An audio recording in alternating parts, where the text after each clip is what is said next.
yung palakpakan, yung tawanan, hindi proper yan. Especially during a Committee on Justice hearing, lalong-lalo na impeachment of the second highest official ang pinag-uusapan dyan. But sadly, alam mo, ang impeachment kasi is more political.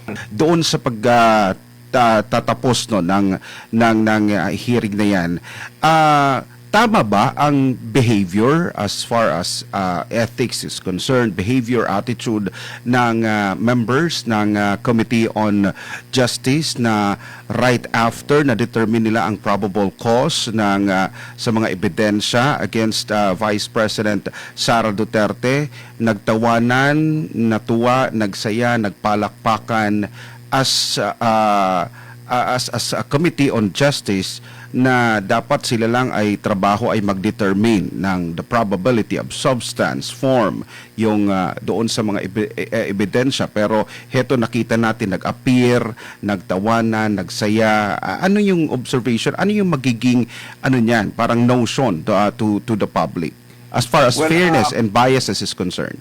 Yeah. Paul, sorry, I was not there. I was not in attendance kanina doon sa committee hearing. So I was not able to observe yung kanilang demeanor. But of course, yung palakpakan, yung tawanan, hindi proper yan. Especially during a Committee on Justice hearing, lalong-lalo na impeachment of the second highest official ang pinag-uusapan dyan.